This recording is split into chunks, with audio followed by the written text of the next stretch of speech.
All right, cool. Oh, I'm not showing my whole screen. That's a bummer.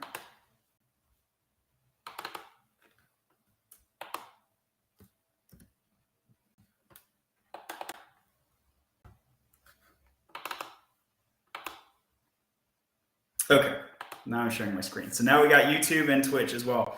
Thanks everyone for being here. We have about 30, 40 minutes.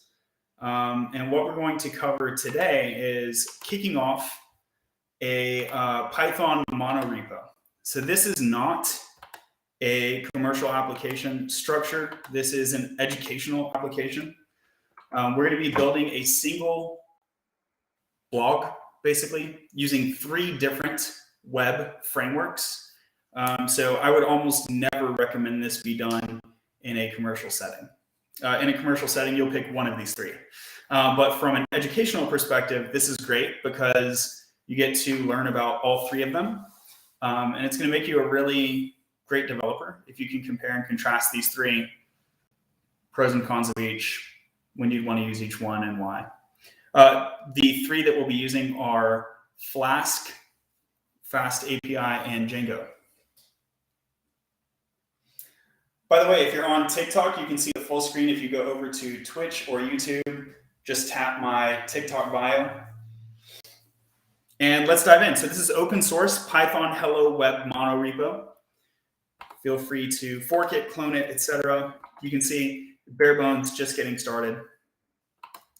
We'll go over here into VS Code, git clone.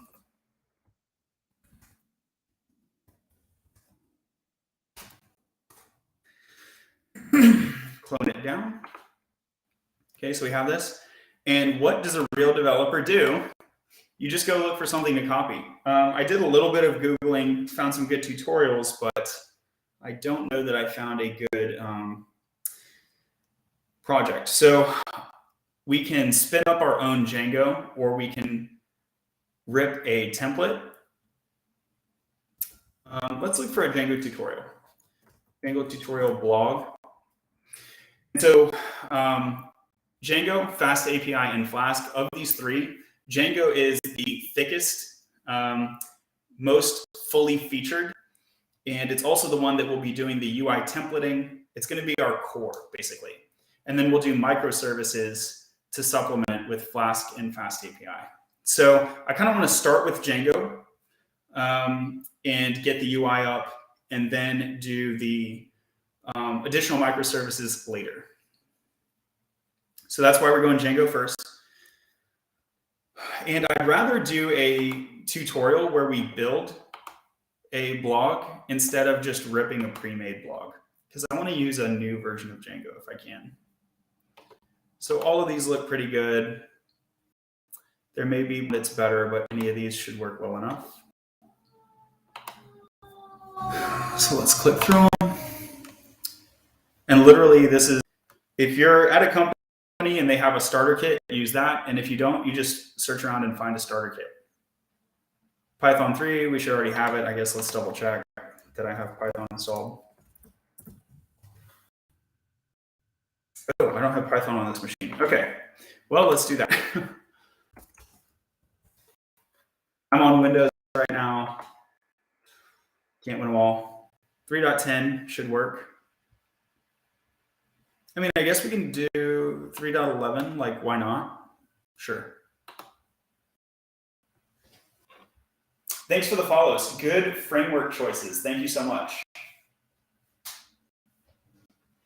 Jason Jets joined. What's up, Jason? How's it going?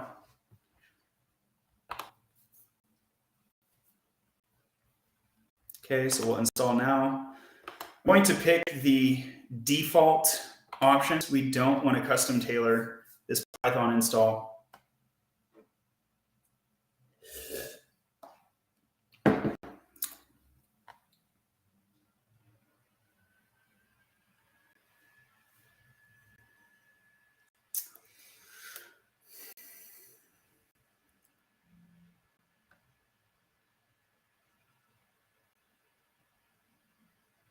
In the meantime, let's go, well, it's almost done.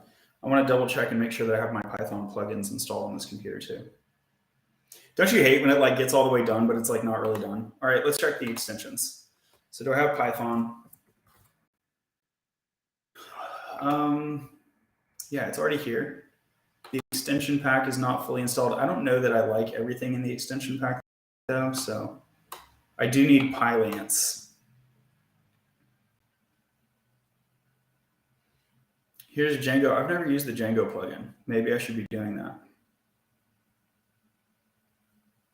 Why not?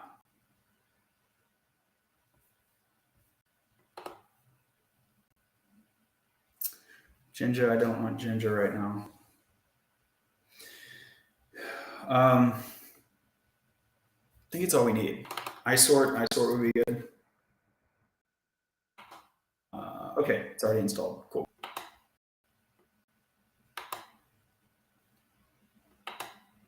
So let's see if Python's working now. So I restarted my terminal. It's still not found. So the installation's not yet done. So that was successful. Start with this. Okay. Let me fully close VS Code and open it again. It's updating something there.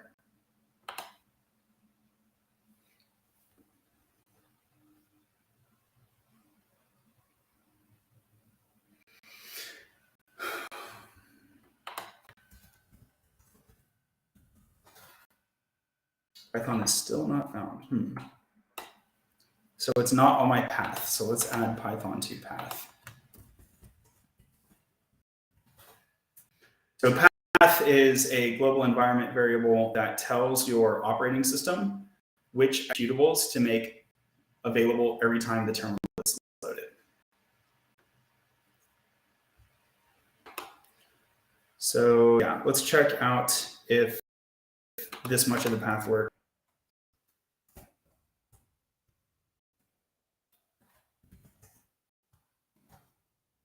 I'm going to echo my path, and we can see it's using bash-like syntax because I'm in git bash.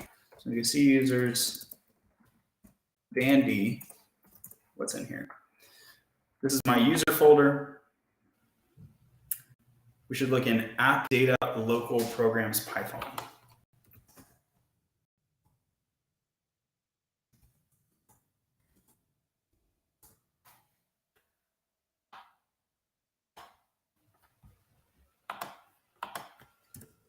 Local, is it capital P? No, it's just local programs Python. Okay. And then here I have, let's do 311. So then it's 311. Is that it? Maybe.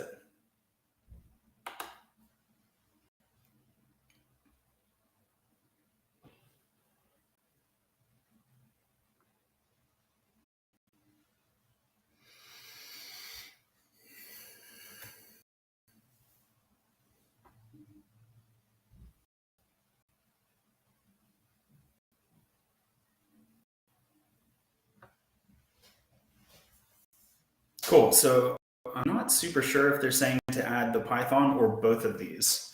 Scripts folder should be located within the Python application. So they're adding this value to the path. So I guess I need to add both to path. Okay. So I am going to,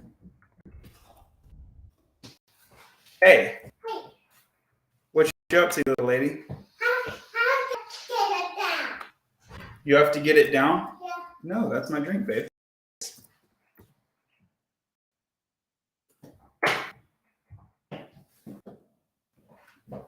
Hey, Ellie. Please don't touch the camera. You say hi to Daddy and get out, remember? Come here. You have a dad? Yeah. She missed you. When she got in the car, she said, I want my daddy. See you later. Bye, Daddy. Bye. Okay, so we're going to grab this and add this to our path. Control-C, Control-V to test it's on there, Control-C to leave. We're going to vim home slash, I'm going to check my bash RT. So that sources the bash profile. So let's use the bash profile. Okay, and so you can see here I'm exporting yarn. So that's where I will also export this. Path equals path colon, so that's a new entry. So we'll add the root, and then we'll do this again.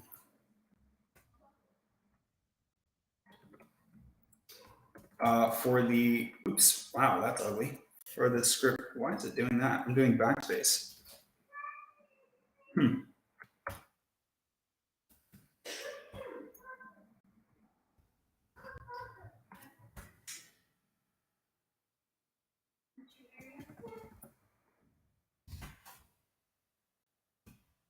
Delete all that. I must have hit some kind of key.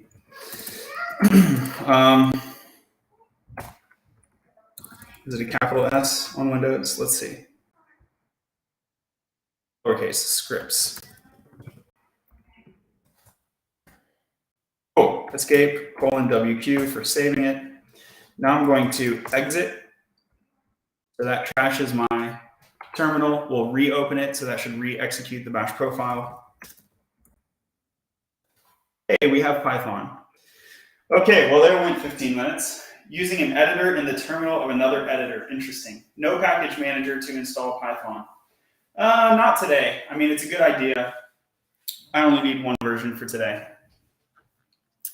But yeah, you might want to use a package manager.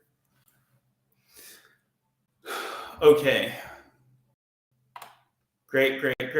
We can discard all this. So now we go to the blog with Django. So they want to use virtual env. Cool. Might want to use poetry. I guess we can follow this. So let's keep running notes in the README about trade-offs. And as an educational repository, this is going to be interesting.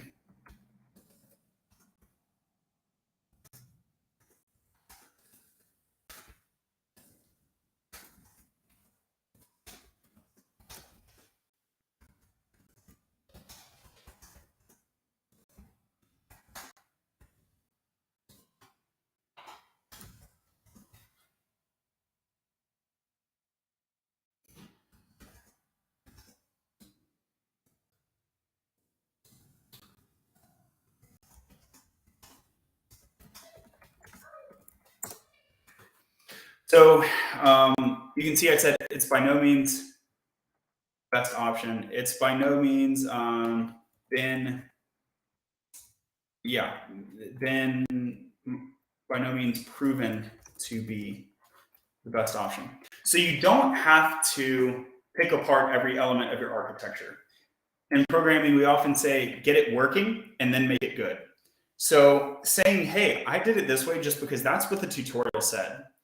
That's going to be a bad final answer, in particular if that is the core of your application. But if it's a tangential tool, if it's a secondary tool, that in particular, if you're just starting and you can revisit it later and refine it later, that's a fine first cut or a fine first step.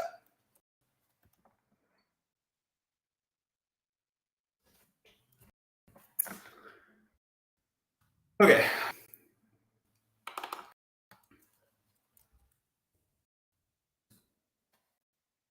I'll just call this architecture notes.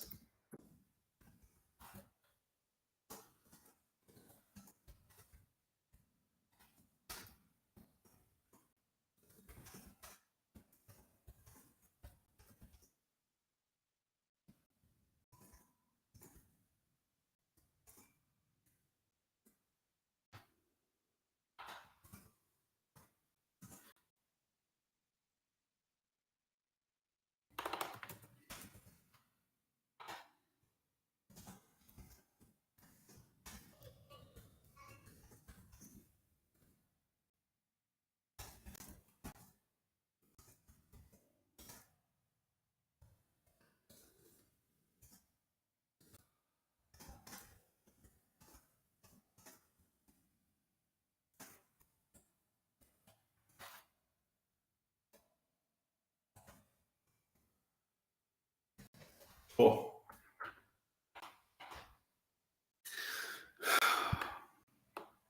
So they're using virtual env and also venv. Oh no, okay, I got it. So this is what they're using instead of venv for Windows.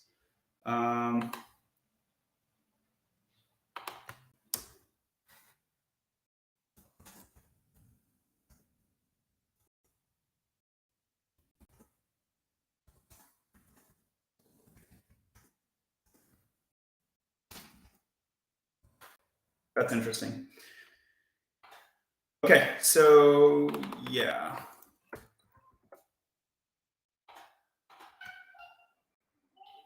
I'm going to cd into my Python hello web monorepo.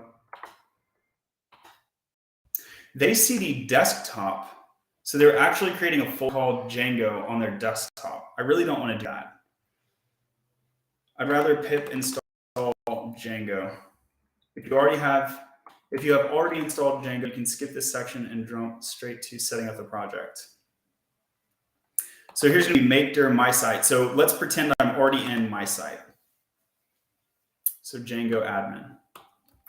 So I need to install Django admin.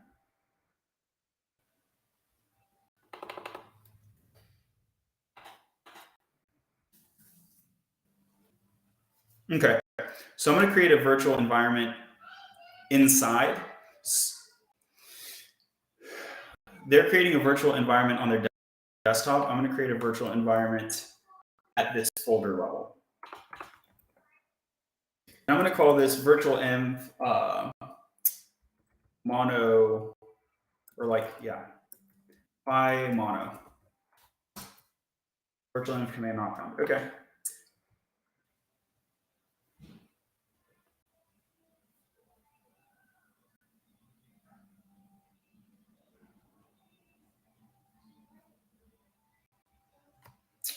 If I'm going to need to install virtual env for Windows, I wonder if I should just install Poetry.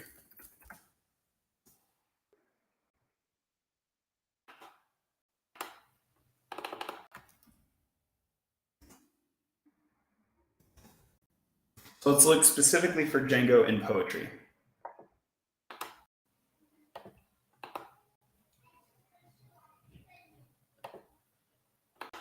Okay. So we may be switching tutorials now. Poetry requires Python 3.7 higher. We have that. Its goal is to work well on all of these. That's great. So that's a great reason to use Poetry. There's a bunch of reasons to use Poetry, but this is a good.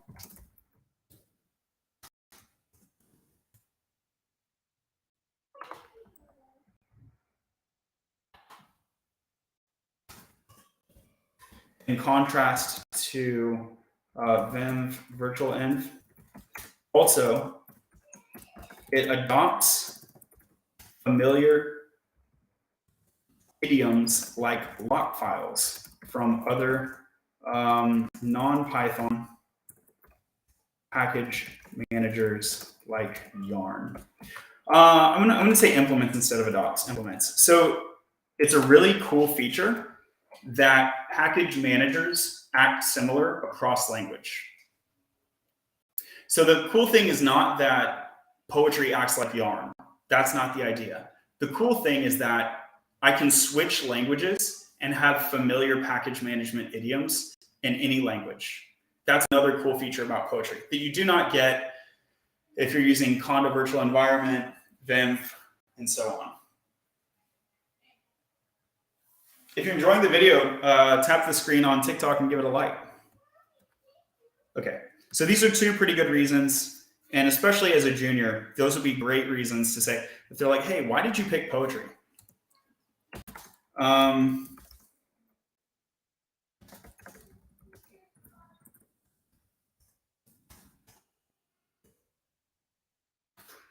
This is not necessarily a good or bad reason.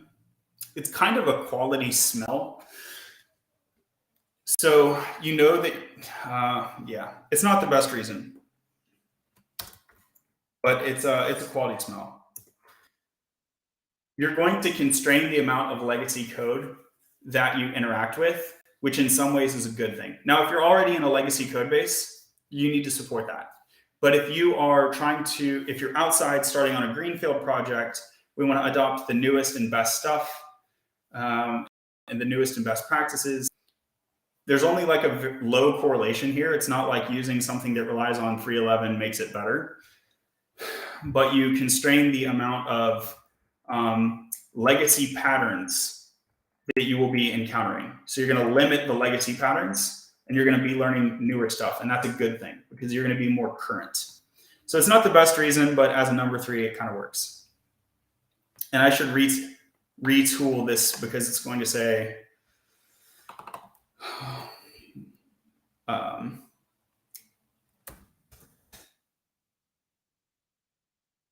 yeah, I need to reword that basically.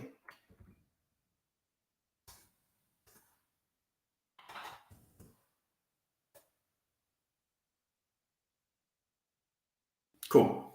I didn't actually install it yet, did I? Poetry. Cool. So how do we install Poetry? It's just a curl. Failure writing output to destination.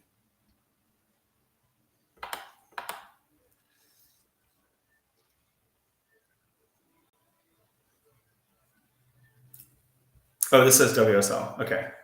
So I can do PowerShell. Rather not do PowerShell. Let's see if I have app data.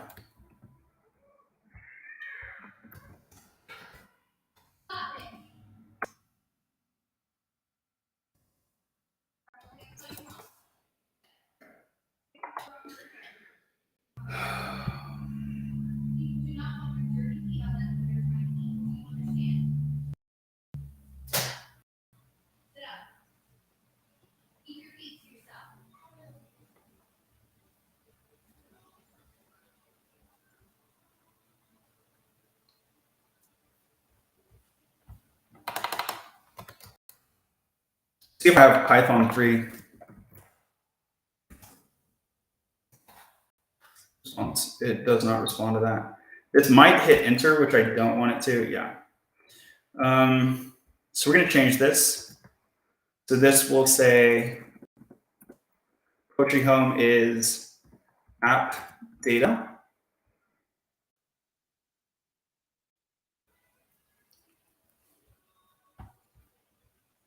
App data / PyPoetry. And I'm going to switch the direction because I am in Git Bash.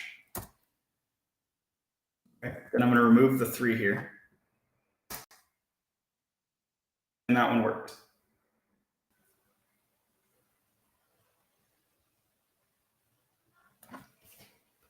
Creating environment, installing Poetry.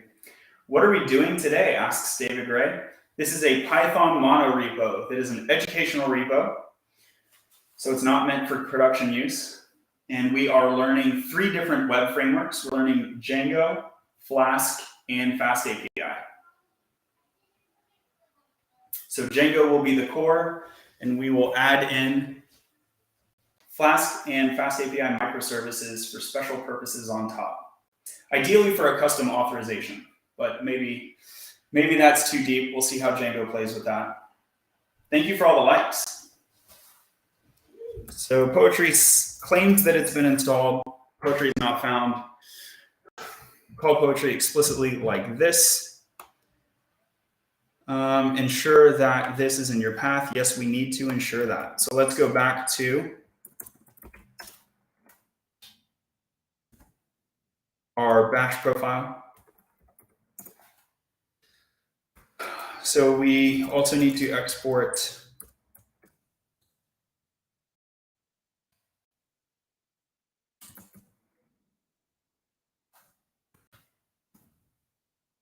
and we need to invert all of our, we need to alter this into a bash-like syntax. So the C gets lowercase, no colon, and all of these slashes are reversed. I think bash is going to be case insensitive on the letters here, but I'll downcase the U just for consistency and leave the others alone, again, just for consistency. Escape, :WQ, enter. We will trash this terminal. Oops. Trash this terminal and respawn it. That will cause the bash profile to be re-invoked because it's invoked on terminal startup. I'm going to Python -- version. I'm going to poetry -- version. You can see now I have access to both. So I'll cd into Python hello web monorepo.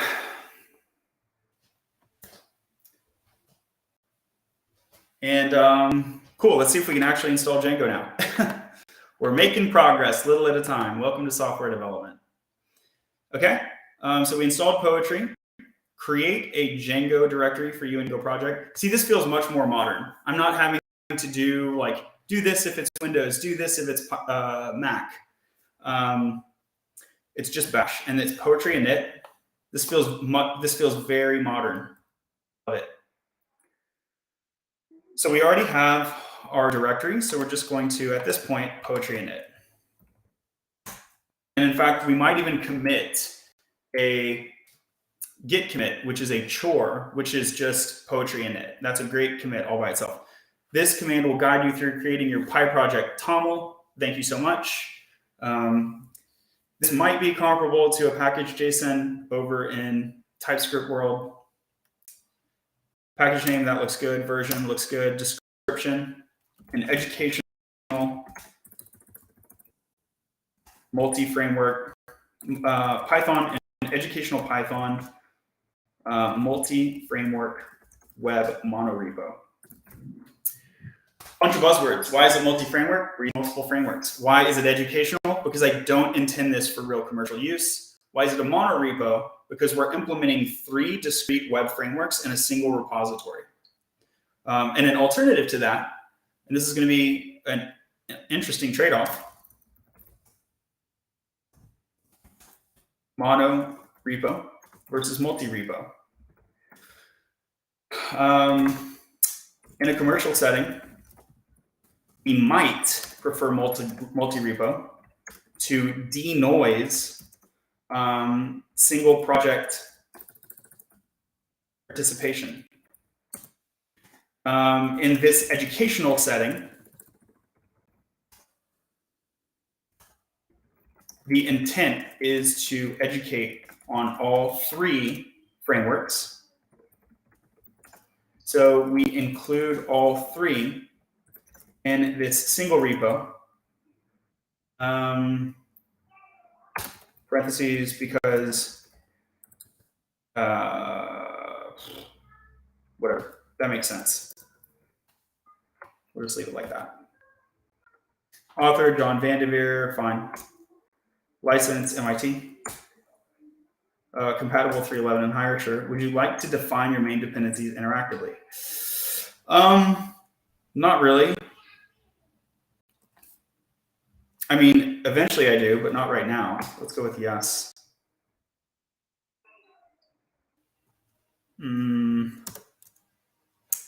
Would you like to define your development dependencies interactively? Let me go with no. Confirm, yes, cool. And so now I have a Pi project toml. So I'll stage both of these, and I'm going to git commit -m chore. So this is conventional commit. This is using a chore.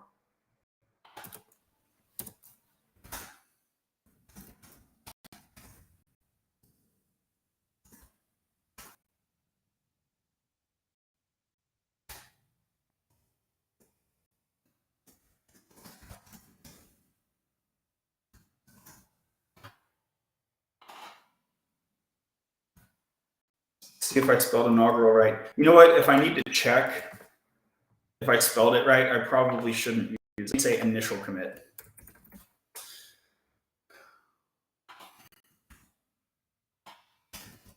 Let me hyperlink conventional commits. So this is another like educational thing. It's an optional thing, but in practice. Over 1,000 likes. Thank you so much. So what this helps do is it helps the peer reviewer quickly understand the purpose of a pull request and of each individual commit under that pull request. They can understand if a pull request is related to a bug fix or a new feature or certain other things like docs, and chore has a special meaning. The meaning of chore is this is having to do with things that do not impact the user experience. So they're infrastructure changes, installing a package, removing a package, package operations in general, CI changes. These would all be chores. Publishing a new version. These are all chores. They're important technical things, but they don't impact the user experience. Cool.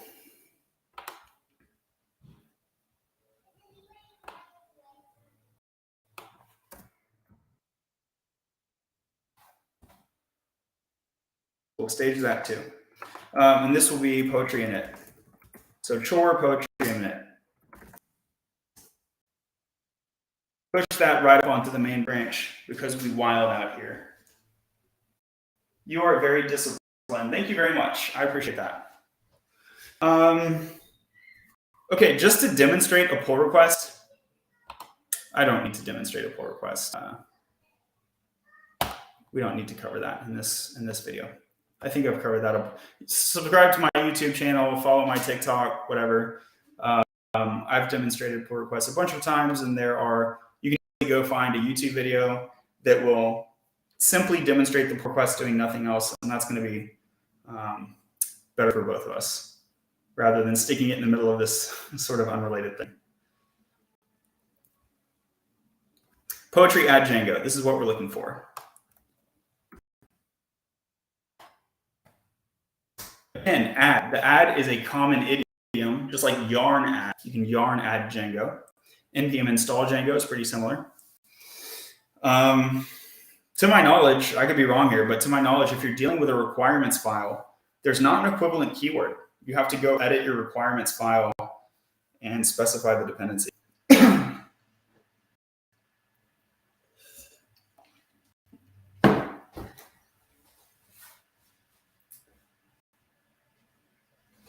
Cool, so we installed Django. Do I have Python-m Django version? No module name Django. So it was not globally installed. I guess the tutorial is probably going to walk me through this.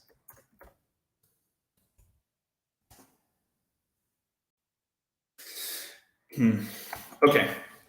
Let's look a bit further on the tutorial. Okay, and so poetry run Django admin. Let's use, well, I want it to tell me the version. Poetry run Django version. Django is not recognized. Poetry run Django admin version. Okay, that worked.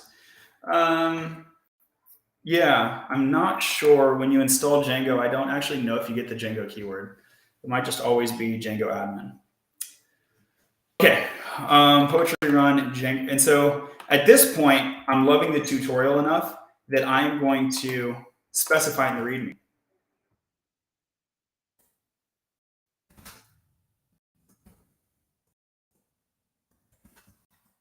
Okay.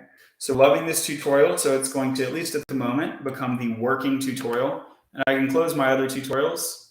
This is about 45 or so. This is about how long, I mean, sometimes it can be a few hours, but usually at a minimum, 10, 20 minutes, and then going up to, in extreme cases, a couple days. Usually one work is enough for a developer to identify a skeleton project or template project. Or if there are no such things, then even a suitable blog tutorial. So this is not an unusual frame.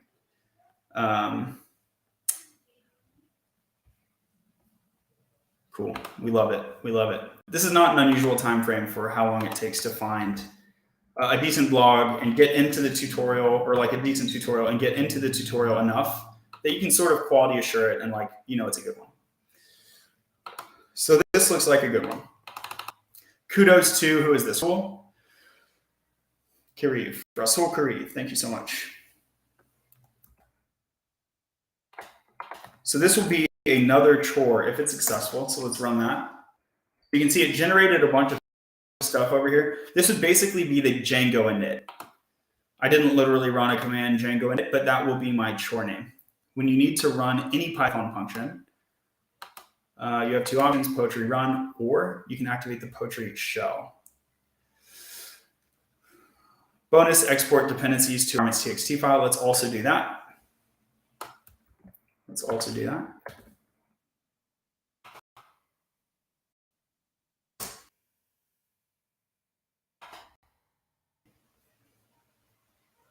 I really prefer the lock file to the extent that I almost don't even want the requirements file.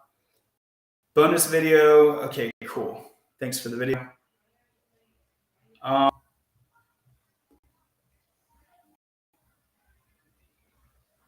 Cool. So that looks like we did the basic installation.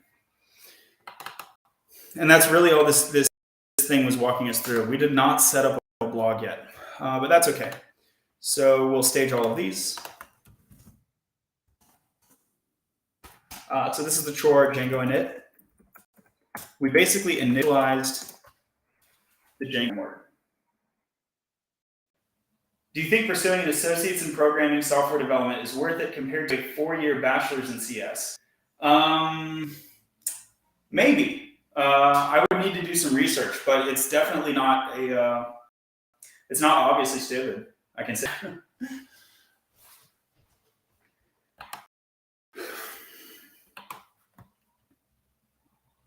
Cool. We're almost out of time. Let's see. And so here's the repository, Python hello web monorepo. Really, in this 45 minutes, we got Python and Poetry up and running, and we got Django initialized. But I want to see a Django blog. So yeah, I'll give it 5 more minutes. We may be out of time. On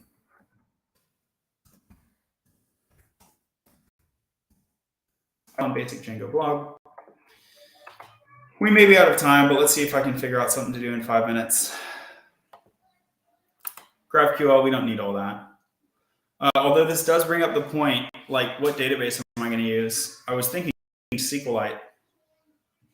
Maybe I should specify that.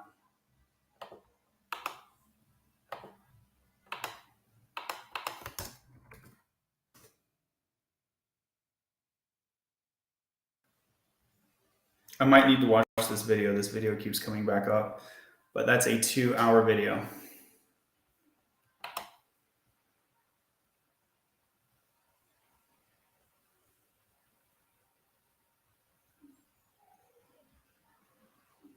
So this is the base page. Where does it go? Models.py. In the templates folder. Okay. Control C, grab that. Control P, Control V. It does not currently exist. Here's the Django Poetry example. Django Poetry example. Here's an init.py.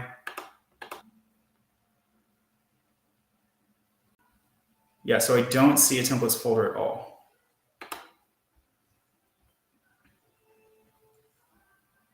Please download the source code. Nope. I want someone to walk me through. Can I just copy a folder called templates? I don't know. So that's like a bad tutorial, right? Is one that asks you to download code. Start project blog post. Okay, now we're talking. Okay, so I'm going to poetry run this. And it looks like the name of their project is blog post. Create the Django project for the given project name. I called my project blog post because the folder created earlier was also called blog, just to keep everything organized.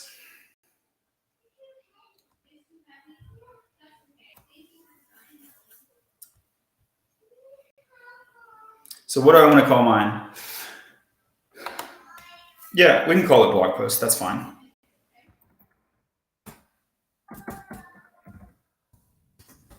So poetry run, Django admin, start project, blog post. Manage Pi already exists.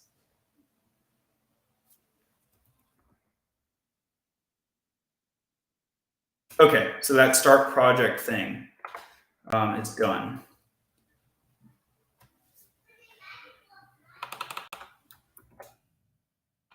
Running migrations should be a familiar practice, but I'm not connected to a database. Let's see how this works.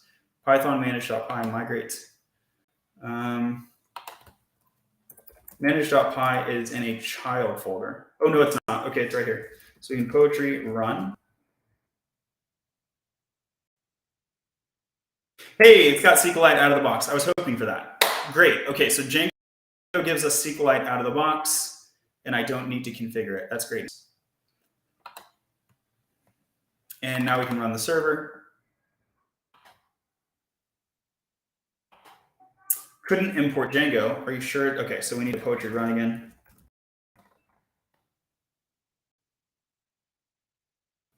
Let's check this. All right, so we have bootstrapped a Django app. That's really all we have time for, unfortunately. Tutorial of polling app, that's cool. So the starter kit has a link to a tutorial. Yeah, I mean, that's really all there is to it. Google, read, guess and check, and if it works, stick with it. So this one looks bad, cross that off the list. This one looks so far so good. I'll keep reading through it, but next steps would be following this one. So I'll make a note of this as well. And in the meantime, thanks for tuning in, and see you later.